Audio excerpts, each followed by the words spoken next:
Hello hi good evening everybody. मुझे देखने वाले सारे के सारे स्टूडेंट्स को, सारे भाइयों बहनों को नमस्कार। और उम्मीद करता हूँ कि आप सारे के सारे बिल्कुल कुशल मंगल होंगे और बेहतरीन तरीके से अपनी क्रिएटिविटी को हर दिन बढ़ाने का प्रयास कर रहे होंगे। और मैं आज नया सेशन लेके आप सबके बीच में हूँ और वकैब सेशन नंबर 129 यानी कि 129वीं क्लास हमारी वकैबलरी की आज है। और हमारी जो बुक है वकैब मंत्रा, उसका डे 19 हम डिस्कस कर रहे हैं अभी। और याद रखना, ये जो बुक है इससे बाहर ना तो आज तक कोई वकैब आई है बेटा, ना इससे बाहर कभी कोई वकैब आएगी। अगर आप ये सारे के सारे वर्ड्स आप अच्छे से नोट्स बना लेते हो हर किताब हर एक सेशन के अपनी नोटबुक में, और उसे ढंग से रिवाइज कर लेते हो, तो आपको सारी चीज़ें जानी पहचानी लगने लग जाएंगी। जैसे कि न्यूज़पेपर में पढ़ना, कोई मैगजीन में कोई वर्ड, या नॉवल में, या फिर कॉम्प्रिहेंशन पैसेज में, या क्लोज टेस्ट वगैरह को करते हुए सबसे बड़ी जो दिक्कत आती है वो शब्दों और वाक्यों के सामंजस्य को या उनके कोऑर्डिनेशन को समझने में आती है। तो हर शब्द के साथ एक अच्छा वाक्य भी दिया जाता है, उस वाक्य पर ज़्यादा फोकस करना चाहिए, क्योंकि अगर एग्जाम्पल में दिया गया वाक्य आपको पूरा समझ में आ रहा है तो आपकी कॉम्प्रिहेंशन धीरे धीरे डेवलप होती रहेगी। राइट तो वो कॉम्प्रिहेंशन की स्किल्स होती ही धीरे धीरे डेवलप हैं, क्योंकि जैसे बच्चा पैदा होते ही हिंदी धड़ाम से नहीं सीख जाता, वो आराम से सीखता है, 2-3 साल लेता है। राइट कम से कम 1.5-2 साल तो किसी भी भाषा को पारंगत तरीके से, अच्छे तरीके से बोलने में लगते हैं बच्चे को, जबकि उसे पूरा माहौल सपोर्ट करता है। इंग्लिश का तो माहौल भी नहीं है हमारे पास, उसके बावजूद अगर आपके अंदर सीखने की लगन है तो वो बहुत बड़ी बात है। तो आज के जो शब्द हैं, पिछली क्लास में हमने 5 तक किए थे, 10-10 हर एक क्लास में होते हैं, तो 6 नंबर से हम ले रहे हैं। Right we are going to take from 6 because 5 जो है इससे पिछले वाली क्लास में हमने 5 तक किया था। सो 6 नंबर यहाँ पे आ रहा है। वर्ड हमारे पास है ग्रेटिस, और मैं उम्मीद करूँगा कि मेरे साथ आप बोल रहे हैं। जो वर्ड है वो है ग्रेटिस, और ग्रेटिस का मतलब होता है, ग्रेटिस का मतलब होता है फ्री ऑफ कॉस्ट। अगर कोई चीज़ फ्री में दी जा रही है, gratis, free, generously, freely given. Right freely और लिबरली गिवन, मतलब या तो लिबरली और फ्रीली गिवन, इस बात को समझ के चलिएगा। हम हर उस चीज़ की वैल्यू नहीं जानते जो कि ग्रेटिस है हमारे लिए। राइट कहते हैं ना, नो पेन्स नो गेन्स। अगर थोड़ा सा दर्द व्यक्ति को नहीं होता तो वो फ़ायदा भी नहीं उठाता उस चीज़ से। राइट अगर कहीं पर आपके 2 रुपये ही लगे हैं तो वो थोड़ा सा पेन करता है, तो वहाँ से व्यक्ति गेन लेने की कोशिश करता है। Like I have been giving you the sessions, पर उसे बार बार रिवाइज करना जिम्मेदारी आपकी है, बार बार देखना जिम्मेदारी आपकी है। राइट ये नहीं सोचना कि दे आर बीइंग गिवन ग्रेटिस, ये तो ग्रेटिस दी जा रही है, ये फ्री दिया जा रहा है, तो यू लूज वैल्यू और lose interest in it. No, अगर मेरा इंटरेस्ट नहीं गया है उसको पढ़ाने में तो आपका इंटरेस्ट कैसे जा सकता है? How can it be? Right तो आपको तो बल्कि ऐसा होना चाहिए कि अगर ऐसी कोई बेस्ट चीज़, अच्छे शब्द, अच्छे वाक्य अगर किसी की ज़िंदगी में उतर रहे हैं, क्योंकि the power of communication is the greatest power in this world. इस संसार की सबसे बड़ी ताकत है व्यक्ति का अपने विचारों को बहुत प्रभावी तरीके से संप्रेषित करना, कम्युनिकेट करना। अगर आप ऐसा कर पा रहे हैं तो डेफिनेटली ये दुनिया आपको सल्यूट करेगी बेटा। और अगर आप अपने विचारों को अभिव्यक्ति नहीं दे पा रहे हैं किसी भी कारणवश, XYZ कोई भी रीज़न हो सकता है, तो याद रखिएगा, चाहे वो लिखने के माध्यम से अभिव्यक्त करना हो या बोलने के माध्यम से, तो जो चीज़ें ग्रेटिस है, जो चीज़ें फ्री हैं, उसकी वैल्यू ये नहीं कि, और ये होता है, मानवीय स्वभाव बन गया कि whatever is gratis we tend to lose value of it. हम उसके मन में वैल्यू जो है वो गिरा देते हैं कि अगर फ्री है तो it must be not creative. अरे भाई आपने कैसे अंदाज़ा लगा लिया? राइट जैसे सूर्य की जो रोशनी है, हवा में ऑक्सीजन है, राइट ये सारी चीज़ें हमें कैसे दी जाती हैं? ग्रेटिस। ग्रेटिस का मतलब क्या है? Free of cost, free, generously और फ्रीली, लिबरली गिवन। गिवन इन सब के लिए कॉमन है। जो चीज़ फ्री दी जाती है जैसे gratis, right that is called gratis. Medicines, और उम्मीद करूँगा मेरे साथ बोलेंगे, right medicines are given gratis, यानी कि उन्हें फ्री ऑफ कॉस्ट दिया जाता है इन चैरिटेबल हॉस्पिटल्स। राइट अगर पॉसिबल नहीं हो क्लास को देखते देखते नोट करना, तो पहले बड़े ध्यान से सुन लें। जब आप क्लास को, ये मैं चाहूँगा कि जब आप क्लास को देखें तो पहली बार में सिर्फ उसको सुने, नोट मत करें, आराम से बात को महसूस करें कि हाँ भी, और दिमाग में जोड़े कि ऐसी कौन सी चीज़ हैं जो हमारे पास ग्रेटिस हैं।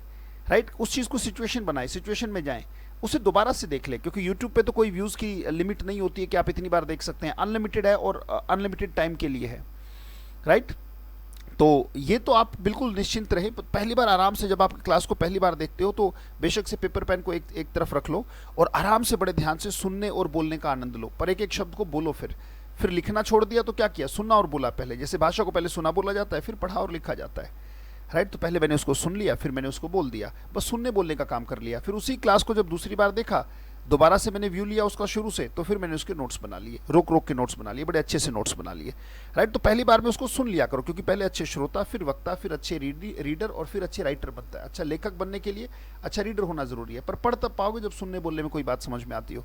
तो बड़े ध्यान से उसको सुने बोले, मेरे साथ बोलेंगे, बोले मेडिसिन्स, शाबाश, are given gratis in charitable hospitals. जो धर्मार्थ हॉस्पिटल चलाए जाते हैं उसमें जो दवाइयाँ हैं वो मुफ्त दी जाती हैं, और याद रखना दवाइयों की जो क्वालिटी होती है वो बहुत गजब की होती है, पर फिर भी लोग जाते ही नहीं। ये जो डिस्पेंसरी है, सिविल हॉस्पिटल है, डू यू थिंक वहाँ पर मेडिसिन की जो क्वालिटी है वो नीचे होती है? No, but people tend to lose faith. Whatever is government, वो सोचते हैं कि नहीं अरे भैया, they give you the best medicine and the best advice, because their services are gratis. उनकी जो सर्विसेज हैं वो कैसी हैं? ग्रेटिस हैं, राइट। हो सकता है कि कोई प्राइवेट सेक्टर में कोई इधर उधर की बात कर दे, but definitely they give you gratis service and they have a kind of feeling of charity, दान का उनका भाव होता है, right. Medicine are given gratis in charitable. तो ग्रेटिस हमारा पहला शब्द था, उम्मीद करता हूँ कि आपको समझ में आया होगा। नेक्स्ट वर्ड है लिबरल। ये बड़ा प्यारा शब्द है, ये हर एक व्यक्ति को होना चाहिए। डेमोक्रेसी का पहला नींव होता है you should be liberal. If you are not liberal you cannot call yourself democratic. आप अपने आप को डेमोक्रेटिक नहीं कह सकते अगर आप लिबरल नहीं है, क्योंकि लिबरल का मतलब होता है कि भाई जैसा मैं सोचता हूँ, जैसे मान लो मैं हूँ और आप हैं, जैसा मैं सोचता हूँ हो सकता है कि व्यक्ति दूसरा नहीं सोचे। तो मेरे विचार, मेरे आइडियाज़, मेरे वैल्यूज़ मेरे दिमाग में हैं, पर मेरे आइडियाज़ मेरे दिमाग में होने के बावजूद मैं आपके आइडियाज़, आपकी वैल्यूज़, आपके पर्सपेक्टिव का मैं सम्मान करता हूँ, राइट। मैं उसका सम्मान करता हूँ, यानी कि इस बात को समझिएगा। जेनरस, काइंड, अबंडेंट का मतलब इतना ज़्यादा सघन है। प्रोफ्यूज का मतलब होता है अधिक मात्रा में, यानी कि मानवता इतनी प्रोफ्यूज है उस व्यक्ति के अंदर कि वो सामने वाले के विचार के हैं, विचार हमेशा उधार के होते हैं, दैट यू ऑलरेडी नो। हमारा तो सिर्फ साइलेंस है ना। Words are always borrowed from one source और the other, right, but words are very much helpful, बहुत ज़्यादा हेल्पफुल होते हैं, right, to get you what you want, right. जो चीज़ हमें चाहिए होती है इस भौतिक जगत में, वो शब्दों में बड़ी ताकत होती है, राइट। तो बट हमें क्या होता है कि भाई जो व्यक्ति अगर कोई दूसरा शब्दों का इस्तेमाल कर रहा है, मैं भी शब्दों का इस्तेमाल कर रहा हूँ, तो इसके शब्दों का सम्मान करना चाहिए। जो ऐसा कुछ करता है कि अपने वैल्यूज़, आइडियाज़ दूसरे के वैल्यूज़ और आइडियाज से और थॉट से अलग है, उसके बावजूद वो दूसरे का सम्मान करता है, अपमान नहीं करता है, ऐसा व्यक्ति लिबरल होता है बेटा। ऐसा व्यक्ति बड़ा दयालु होता है, जेनरस होता है, खुले दिल वाले को बोलते हैं जेनरस। कहते बड़ा खुले दिल वाला है भाई साहब, राइट, बहुत लिबरल एटीट्यूड है उसका। इसका मतलब भाई अगर मान लीजिए कि कोई हिंदू भाई है और कोई मुस्लिम भाई है और इनका आपस में कभी झगड़ा नहीं होता, तो मैं क्या कहूँगा कि दे आर लिबरल, कि दोनों दोस्त जो है ना बड़े लिबरल हैं। अच्छा, अगर वो लिबरल नहीं होंगे तो फिर क्या होंगे? बड़े कंजर्वेटिव होंगे। कंजर्वेटिव का मतलब बड़े सिकड़े हुए दिमाग वाले, एक लकीर के फ़कीर वाले, कि भाई ये लकीर खींच दी गई है, आप इन्हीं नियमों को मानोगे, इन्हीं रूल्स को मानोगे अपनी तरफ से, और अगर कोई नहीं मानेगा तो उसको गोली मार दो। आतंक को कौन सपोर्ट करेगा? जो व्यक्ति लिबरल नहीं होगा वही तो। The one who does not support the ideas, values, perception, thoughts of the other person definitely becomes a terrorist. अगर हो सकता है बंदूक ना उठाए तो अंदर अंदर वो हिंसक जरूर हो जाता है। वो जेनरस नहीं रहता, वो काइंड नहीं रहता, वो अबंडेंट नहीं रहता, प्रोफ्यूज उसकी थिंकिंग नहीं होती। प्रोफ्यूज का मतलब होता है बहुत अधिक मात्रा में अगर कोई चीज़ हो, जैसे प्रोफ्यूज मनी, यानी कि ऐसी मनी जो एक्सेस में हो, right, something which is in excess, ऐसी कोई चीज़ जो एक्सेस में, उसे प्रोफ्यूज कहते हैं। तो ऐसा व्यक्ति कभी भी ऐसा व्यक्ति जो लिबरल होता है, ऐसा व्यक्ति कभी कमी की जिंदगी नहीं जीता बेटा। उसकी ज़िंदगी हमेशा कैसी रहती है? प्रोफ्यूज होती है। उसके पास ज्ञान की कमी नहीं होती, राइट। भौतिक संसाधन की तो बात ही क्या करनी है, राइट, क्योंकि वो तो इनसे ऊपर की चीज़ कमा जाता है। The one who is liberal, याद रखिएगा। So you have got very liberal parents. बोलेंगे मेरे साथ, यू हैव गॉट, यानी कि आपको मिले हैं। यू हैव गॉट, शाबाश, मुझे पता है कि आप मेरे साथ बोल रहे हैं। You have got very liberal parents. आपको बड़े लिबरल पेरेंट्स मिले हैं, यानी कि आपके जो माँ बाप हैं वो बड़े लिबरल हैं। यानी कि बेशक से बेचारे पुरानी हैं, उनकी उम्र हो चुकी है 70 साल, और मान लीजिए आपकी उम्र है 25 साल, तो जो एज गैप है उसके बावजूद वो आपके विचारों का विरोध नहीं करते, वो पूरा सपोर्ट करते हैं, राइट। जबकि इनका सोचना कुछ और हो सकता है, क्योंकि हमारा जो एज गैप है बीच में जो आ रहा है वो बहुत बड़ा है, राइट। अगर एज गैप इतना बड़ा है तो इस बात को समझिएगा, उसके बावजूद वो सपोर्ट करते हैं। कोई बात नहीं बेटा, जैसा तेरे को अच्छा लगे वैसा कर ले। इसका मतलब क्या है? You have got very liberal parents. आपको जो पेरेंट्स मिले वो बड़े लिबरल हैं, खुले विचारों वाले, they are called liberal. Ornate का मतलब सजाना होता है, ये एक वर्ब है। लिबरल एक एडजेक्टिव है, एक विशेषता की तरह फंक्शन करता है, right. Liberal policy, liberal government, liberal way of thinking, liberal friends और लिबरल पेरेंट्स, राइट। सो लिबरल। अब आगे ऑर्नेट। ऑर्नेट का मतलब सजाना होता है, जैसे किसी चीज़ को, वैसे इन्होंने कहा जटिल बना दिया, बिल्कुल सही बात है भाई। अगर आप किसी चीज़ को सजाते हो तो जटिल तो बनाते हो। एक सिंपल घर है, मान लीजिए ये घर है, ये बहुत सिंपल सा घर है, अब इसमें क्या करते हैं कि भाई बहुत ज़्यादा लड़ियाँ लगा दी और बहुत ज़्यादा गुलदस्ते लगा दिए, ये कर दिया, वो कर दिया, ऐसा कर दिया। आपने क्या किया, इस घर की जो लुक है उसको थोड़ा सा जटिल बना दिया। वैसे ऑर्नेट का मतलब है सजा देना, डेकोरेट करना, राइट, उसको ज़्यादा मतलब शो ऑफ करके दिखाना, दैट इज कॉल्ड ऑर्नेट। जैसे पोइट्स क्या करते हैं, they try to ornate language with the help of good vocabulary and expressions. अच्छे एक्सप्रेशंस और अच्छे शब्दों से वो लैंग्वेज को ऑर्नेट करते हैं। मैं ये भी कहूँगा कि इस दुनिया में if you want to go somewhere you must ornate yourself with good values and ideas, right. हमेशा ऑर्नेट का मतलब क्या होता है, सजाना, राइट। कॉम्प्लेक्स, बिल्कुल सही कहा इन्होंने, क्योंकि वो सिंपल नहीं रहता। जब आप किसी चीज़ को सजाने की ओर चलते हो तो वो सिंपल हुआ या जटिल हो गया, जटिल हो गया। अच्छा, जो चीज़ सिंपल नहीं रही तो वो कैसी हो जाएगी, वो डेफिनेटली सिंपल नहीं है तो वो जटिल है, वो इंट्रिकेट हो जाती है, कॉम्प्लेक्स हो जाती है। If you are not simple, अगर आप सिंपल नहीं रहे तो फिर कैसे रहे, कहते नहीं, सिंपल नहीं रहे तो डेफिनेटली आप किसी तरीके से अपने आप को जटिल बना रहे हो, मतलब कॉम्प्लिकेटेड थिंकिंग वाले इंसान हो जाते हो। तो ऑर्नेट का मतलब सजाना, कॉम्प्लेक्स, कंपोजिट, कंपोजिट का भी मतलब होता है something that attracts your energy because somewhat you find it somewhat difficult, that's called composite, right। तो ornate, composite, intricate का मतलब जटिल होता है, मुश्किल, राइट। अच्छा, प्लेन, बेयर, नेचुरल, प्योर, जो जैसा है वैसा है। बेयर का मतलब नंगा होता है ना। आप एक बात बताओ, जब आप पैदा हुए थे तो बेयर का मतलब क्या है, नंगा, जैसे नंगे पैर, तो bare feet, right. Bare body, fine. Bare handed, bare handed का मतलब नंगे हाथ, जैसे I will kill him bare handedly, इसका मतलब क्या, कोई हथियार का इस्तेमाल नहीं, नंगे हाथों से ही उसका कत्ल हो जाएगा, मतलब something like that is being said. तो बेयर का मतलब नंगा होता है। जब हम पैदा हुए तो क्या हमने अपने आप को ऑर्नेट के ऊपर ध्यान दिया, नहीं, राइट। आप कैसे पैदा हुए थे, बेयर, प्लेन, नेचुरल या प्योर, राइट। हमने अपने आप को किसी भी तरीके से जटिल नहीं किया था, कॉम्प्लिकेटेड नहीं किया था, राइट। हम जैसे थे वैसे थे, जैसे हैं वैसे हैं, राइट। तो अल्टीमेटली अगर वैसा छोड़ा जाए तो वो नेचुरल प्योर है। ऑर्नेट का मतलब सजाना, कॉम्प्लेक्स करना। कंपोजिट का भी मतलब है चीज़ों को किस तरीके से जमा जोड़ करना, मतलब उसमें जोड़ देना। ये एक प्लेन चीज़ है, इसमें कोई चीज़ कंपोजिट की जाएगी मतलब जोड़ी जाएगी, और जोड़ने से वो चीज़ क्या होगी, जटिल होगी, ठीक है। अगला स्टेटमेंट, हम इससे वाक्य लेते हैं और वाक्य को समझने की कोशिश करेंगे। द ऑर्नेट लैंग्वेज, बड़े ध्यान से देखिएगा, बहुत ध्यान से समझिएगा। द ऑर्नेट लैंग्वेज यानी कि जो बड़ी सजी हुई लैंग्वेज होती है, the ornate language of some poets, the ornate language of some poets keeps a lemon away from their works. Lemon का मतलब आम आदमी। आम आदमी बेचारा क्या होता है, वो बड़ा बड़ा साधारण से विचारों वाला सादा इंसान, सीधा सादा सादा इंसान जो होता है, वो ज़्यादा जटिल नहीं होता, तो उसे जटिल चीज़ें अच्छी भी नहीं लगती। वो तो बहुत सिंपल सी बात, बड़ी सदुकड़ी, बड़ी सिंपल भाषा। The ornate language of some poets, कुछ पोइट्स की बहुत ज़्यादा जो शैली है लिखने की वो इतनी जटिल होती है या इतनी सजाया जाता है उसको।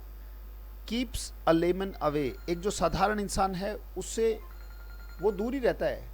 किससे दूर रहता है, right. Keeps a lemon away, keeps a lemon away from their works, यानी कि वो अपने वर्क्स से दूर ही रहता है, मतलब उनके जो वर्क्स हैं। एक सेकेंड आप थोड़ा सा पढ़िएगा, जस्ट अ मिनट।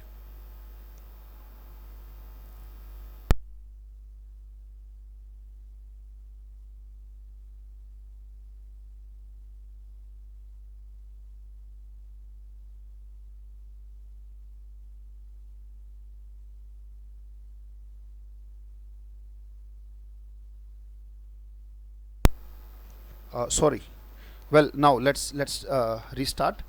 तो मैंने कहा कि जो पोइट्स हैं वो लेमन यानी कि एक आम आदमी को उनकी वर्क्स, वर्क्स का मतलब जो उनका लिटरली जो उनका कंपोजिशंस होती हैं, जो उनकी पोएम है, जो उनके एसेज हैं, या कुछ भी लिखा गया ऐसा साहित्य में की गई कोई भी सहयोग है, तो जो मुश्किल उनकी भाषा है वो एक सादे इंसान को दूर ही रखती है कि भैया हमारी समझ से परे की बात है, राइट। इसीलिए व्यक्ति आम रह जाता है, वो खास नहीं बन पाता। वाई, क्योंकि मुश्किल चीज़ों से, और मुश्किल उसे क्या लगती है, भाषा, कम्युनिकेशन, राइट। जैसे भूगोल मुझे मुश्किल क्यों लगती है, क्योंकि भूगोल की भाषा मुझे मुश्किल लगती है। साइंस मुश्किल क्यों लगती है, क्योंकि साइंस की भाषा मुझे समझ में नहीं आती। मैथ मुश्किल क्यों लगा, क्योंकि मैथ की भाषा, अरे भाषा ही तो है, लैंग्वेज ही तो है। इस दुनिया में जो कुछ है वो भाषा है, कम्युनिकेशन है, राइट। सो अल्टीमेटली यही है। तो जो ऑर्नेट लैंग्वेज है वो एक सादे आदमी को दूर रखती है उनके काम से। अगला शब्द बड़ा गजब का है जो आपको लगातार इस्तेमाल करना चाहिए, you must use it again and again and yet again, और ये बहुत बड़ी चीज़ है। शब्द है परफंक्ट्री, बोलेंगे मेरे साथ, परफंक्ट्री, परफंक्ट्री। ये भी एक विशेषता की तरह काम करता है। परफेक्ट्री का मतलब होता है सिर्फ नाम नाम का, not so deep, not so deep, बिल्कुल गहरा नहीं, छिछला, यानी कि नाम नाम का, सिर्फ नाम नाम का। जैसे अगर मैं कहूँ परफेक्ट्री हेल्प, मान लीजिए मैंने कहा अपने किसी दोस्त को, जबकि उसके समय में मैंने उसकी मान लीजिए हो सकता है 20 लाख से मदद कर दी, पर जब मैंने उससे 50,000 की मदद मांगी तो वो कहता है भैया 50,000 तो नहीं है, ये 2,000 रुपये पड़े यार, ले जा, बस यही पड़े मेरे पास। तो ये कैसी हेल्प है? क्या आपको लगता है कि ये हेल्प है या परफेक्ट्री हेल्प है? आपको कि सर ये परफेक्ट्री हेल्प है। परफेक्ट्री मतलब सिर्फ नाम नाम की। जैसे मान लीजिए कि आपका बहुत बड़ा लॉस हो गया और जिसने लॉस किया है, मान लीजिए वो बड़ा आपका आज तक का बड़ा प्यारा सहयोगी रहा, कई साल से आप साथ रहे, तो जिसकी वजह से लॉस हुआ है, अरे कहते क्यों मर रहा है, सॉरी, और आपका लॉस इतना बड़ा है कि शायद आप 10 साल भी उबर ना पाओ उस लॉस से, लॉस इतना बड़ा है, और वो क्या कह रहा है, अरे सॉरी कोई बात नहीं, मर क्यों रहा है? डू यू रियली थिंक ये सॉरी बहुत गहराई से आ रही है? This sorry is not coming from depth. अगर रियलाइजेशन हो सॉरी में, राइट, तो एक भाव होता है यार मेरी वजह से नुकसान हुआ है, चिंता ना कर, दोनों भाई मिलके ना इस नुकसान की पूर्ति करेंगे, मैं पूरी कोशिश करूंगा, तू भी जी जान लगाइयो, मैं भी जी जान लगाऊंगा, दोनों एफर्ट्स करेंगे और इस पर। तो सॉरी ये भी है कि मैं तेरे साथ खड़ा हूं दुख में, कहते यार क्यों मर रहा है, कोई बात नहीं, क्या हो गया, सॉरी। कमाल है यार, such a big loss and you are saying sorry in a perfunctory manner, right. कहते यार क्या हो गया? जैसे कई बार क्या होता है कि पीपल हेल्प देयर और people serve their parents in a perfunctory manner. जैसे वो कभी नहीं कहते कि, मैंने बहुत बार देखा है, जैसे एक माँ बाप कभी नहीं कहते कि पता है यार ये जो मेरा बच्चा है ना, पता नहीं कहाँ से पैदा हो गया, ये पड़ा पड़ा पॉटी करता रहता है, पड़ा पड़ा मतलब बिस्तर में ही टट्टी करता रहता है। I am using this hard word, right, I could have used shit और सम अदर वर्ड, पूप वर्ड, मैं सीधा कह रहा हूँ कि सीधा द वर्ड, राइट। कभी माँ बाप ने नहीं कहा कि पड़ा पड़ा टट्टी करता रहता है ये चारपाई में। बट पता है कि अगर मान लीजिए कोई कर भी रहा है, but I salute them those who are doing, even if they are saying it, वो कह भी रहे हैं तो कोई बात नहीं, हाल तो कहना नहीं चाहिए, पर क्या होता है कि यार पता नहीं ये हो गया है, वो हो गया है, मुझे रोज ऐसा करना पड़ता है, अगर ऐसा कुछ है, those who are doing it I salute, I am not saying anything wrong. But जब उन्होंने अगर बिना पूछे बिना कहे अगर वो काम कर दिया था, हमारी शीट साफ कर दी थी, बट अगर ओल्ड एज में अगर 2-3 साल 4 साल अगर ऐसा हमें करना पड़ता है, when they are not able to get up और they do their daily needs, they are not able to do whatsoever is obligated to them through nature, जो नेचर ने उन्हें दिया है, जो जिम्मेदारी एक प्राकृतिक रूप से एक व्यक्ति की बनती है, वो नहीं कर पा रहे हैं। तो अगर आप कर रहे हैं तो do not do it in a perfunctory manner. गलती से भी इसे ऊपर ऊपर के मन से नाम नाम से मत करें, right. Do it whole heartedly so that you get a whole hearted service from your sons and daughters. आपके भी सन्स एंड डॉटर्स बहुत अच्छे से आपकी सेवा करेंगे, राइट, बिकॉज वो तो एनर्जी पास ऑन होगी ना, राइट, वो एनर्जी पास ऑन होती है। So never serve your parents in a perfunctory manner, never say sorry in a perfunctory manner.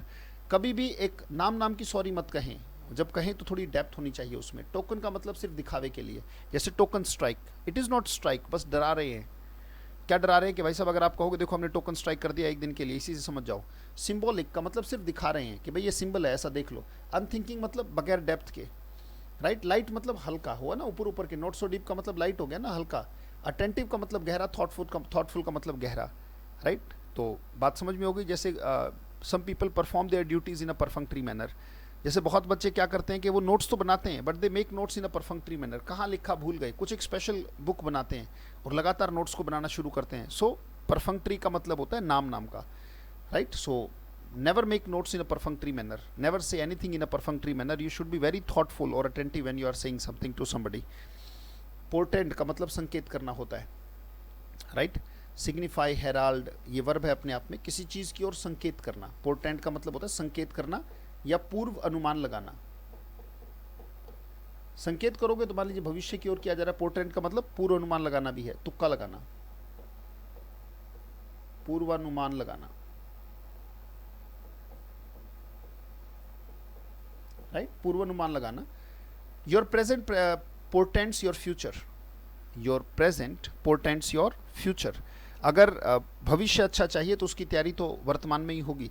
आपका जो वर्तमान है, आपका वर्तमान इंडिकेट करता है किसकी तरफ, किसकी तरफ? आपके फ्यूचर की तरफ। यानी कि your present is mother to your future. आपकी अगर वर्तमान रुग्ण है तो फ्यूचर डेफिनेटली रुग्ण होगा, और वो भी उससे बड़ा रुग्ण होगा जितना कि अभी आप रुग्णता दिखा रहे हो। और अगर आपका प्रेजेंट स्वस्थ है तो आपका जो फ्यूचर है वो बहुत ज़्यादा स्वस्थ होगा, क्योंकि आप प्रेजेंट में अपनी फिटनेस की एक्टिविटीज़ कर रहे हो। Your present portends your future. आपका जो वर्तमान है वो आपके फ्यूचर को इंडिकेट करता है, उस ओर इशारा करता है। Your present portends your future. Portent का मतलब इशारा करना, राइट? जैसे if you get stuck in newspaper while reading newspaper or comprehension or close test or doing anything else regarding jumbled sentence and all that stuff, it portends, ये portend करता है that you lack vocabulary and the coordination of vocab and sentence। उसको अच्छे तरीके से बहुत अच्छे तरीके से रिलेट करने में थोड़ी सी दिक्कत हो सकती है। तो पोर्टेंट का मतलब इशारा करना। एक बार रिवाइज करेंगे बेटा सारा का सारा, पिछली क्लास वाला भी रिवाइज करेंगे एक साथ। पिछली क्लास जो हमने ली थी नंबर 1 से, डिग्निटरी आप जानते हैं क्या होता है? डिग्निटरी का मतलब प्रतिष्ठित आदमी, बहुत ज़्यादा सम्मानित व्यक्ति, बहुत ज़्यादा इज्जत वाले व्यक्ति। हम सिर्फ सेंटेंस समझने की कोशिश करेंगे। He shocked all the dignitaries by meeting them in slippers and worn out jackets, right? जिसने पिछला सेशन नहीं किया उन्हें थोड़ा कम समझ में आएगा, पर जो पिछला सेशन कर चुके हैं उन्हें तो बेहतरीन तरीके से समझ में आएगा। He shocked all the dignitaries by meeting them in slippers and worn out jacket. Sentence नहीं, हिंदी नहीं बताऊंगा, हिंदी आप खुद से समझो उसका मतलब क्या है। अगला dynamic, that you already know dynamic क्या होता है, राइट? लगातार क्रिएटिव आइडियाज उसके दिमाग में आते रहें, बहुत अच्छे तरीके से चीज़ों को हैंडल कर ले जाए। वी नीड अ डायनेमिक, यानी कि continuous changing, we need a dynamic expansion of our ideas. हमारे अंदर के जो आइडियाज़ हैं वो डायनेमिक एक्सपेंशन में अगर नहीं जा रहे हैं तो मतलब हम जी नहीं रहे हैं, हमारे दिन मरने की तैयारी कर रहे हैं। अगला वर्ड है हमारा इफ्यूसिव, खुल के किसी बात को कहने वाला, ओवर एंथुजास्टिक। इफ्यूसिव स्पीकर, पूरे जोश जोश में, पता नहीं, कई बार आपने देखा है कि माइक हाथ में आते ही लोग अपनी औकात भूल जाते हैं, उन्हें पता ही नहीं क्या बोल रहा है क्या नहीं बोल रहा। माइक हाथ में आते ही ये नहीं पता कि वो क्या बोलता जा रहा है, बस सामने 10 लोग देख लिए, अब पता नहीं उसके मुंह में जो जो आ रहा है वो बोल रहा है। उसे ये भी नहीं पता कि वो जो लैंग्वेज है वो डेमोक्रेटिक है या नहीं है, वो लैंग्वेज सही भी है या नहीं है, कहीं कुछ नियमों का, कानूनों का या कुछ भावनाओं का उल्लंघन तो वो नहीं कर रहा है। Effusive speaker, over enthusiastic, extroverted, that you already know. His effusive expression of love made her embarrassed। और मैंने बताया था कि ये सिचुएशन पूरी हमने देखी थी कि कैसी रही होगी, right? We have seen the situation, आपकी आंखों के आगे सिचुएशन चल रही होगी, इसकी मैंने डिस्कस की थी। अगला है फाइनेस, का मतलब होता है किसी चीज़ की कार्यकुशलता करने की। और मैंने बताया था कि ये जो सेंटेंस हमने लिखा ये उस क्वेश्चन का जवाब है जब इंटरव्यू में पूछा जाता है कि भाई तुम्हारे पास तो एक्सपीरियंस नहीं है या कम एक्सपीरियंस है, तो आपको जॉब हम क्यों दें, राइट? तो उसको टैकल कैसे करोगे? स्टेटमेंट देखो, शी शोड हर फाइनेस, उसने अपनी स्किल दिखाई। She showed her finesse by playing down, play down आप जानते हो, असर ही नहीं पढ़ने दिया किसी चीज़ का उसके ऊपर। She showed her finesse by playing down her lack of experience by showing her long standing interest in the field. ये मैंने कल एक्सप्लेन कर दिया था, I explain it yesterday in the class. Gainsay का मतलब इनकार करना। सेंटेंस देखो, the impact of parents on kids can not be gainsaid. यहाँ पे नोट मैंने लगवा दिया था, राइट? उसको इनकार नहीं किया जा सकता कि पेरेंट्स का तो माँ पे पूत पिता पे घोड़ा, घड़ा नहीं तो थोड़ा थोड़ा, ये कहावत है हरियाणा में, राइट? यानी कि पेरेंट्स का, कहते हैं माँ पे पूत पिता पे घोड़ा, इसका मतलब जो जनरेशन है वो आगे बढ़ती है और माँ बाप का असर उस पर होता है, right? The impact of parents on kids can not be gain said, यानी कि पेरेंट्स का जो असर है वो हटाया नहीं जा सकता भाई साहब। ग्रेटिस का मतलब फ्री ऑफ कॉस्ट, ये आज का ही शब्द है। Medicines are given gratis in charitable hospitals, right? और सेंटेंस देखो, अब पढ़ते ही समझ में आ रहा है, हो सकता है पहले आप पढ़ते तो नहीं समझ में आता। अब देखो मीनिंग कितना गजब का आपके दिमाग में क्लियर है इन चीज़ों का। लिबरल अगला शब्द है, you have got very liberal parents, right? Sentence बिल्कुल क्लियर, दिमाग में आ गया। ऑर्नेट आपको पता है क्या होता है? The ornate language of some poets keeps a lemon away from their works, उनके वर्क से, उनके काम से अवे रखती है, क्योंकि उनकी लैंग्वेज ही इतनी डिफिकल्ट होती है, because a common man does not understand that. अगला शब्द है परफंक्ट्री, और पोर्टेंट हमें करना है। परफंक्ट्री बड़ा प्यारा शब्द है। Never do anything in a perfunctory manner, never serve your parents in a perfunctory manner, right? So never say sorry in a perfunctory manner, sentence आप समझ ही गए होंगे। पोर्टेंट सिग्निफाई हेराल्ड, हेराल्ड का मतलब आप जानते हो किसी चीज़ का अग्र संकेत देना, वो हेराल्ड होता है, राइट? मीन, इंडिकेट, इशारा करना किसी तरफ। Your present portends your future, आपका जो वर्तमान है वो इशारा करता है कि आपका फ्यूचर कैसा होगा। अगर वर्तमान में आप मेहनत कर रहे हैं, जैसे कि वकैब सीख रहे हैं, तो फ्यूचर में ऐसी कोई दिक्कत आपको नहीं आएगी जो भाषागत तरीके से आपको कहीं भी नकारात्मकता का फेस करना पड़े या आपको नेगेटिविटी को फेस करना पड़े। सो इन्हीं शुभकामनाओं के साथ बहुत बहुत धन्यवाद। Thank you, thanks a lot, thanks for being with me, keep making notes, right? Keep doing hard work towards your destination, लगातार मेहनत करते रहें बेटा, राइट? सो डेफिनेटली वो जो पल आपको चाहिए वो पल ज़िंदगी में ज़रूर आएगा, आज नहीं तो कल आएगा, बट उसकी तैयारी आज ही होनी चाहिए। बहुत बहुत धन्यवाद, thank you, thanks a lot, see you, thank you, stay creative, stay happy, God bless you, good night, take care.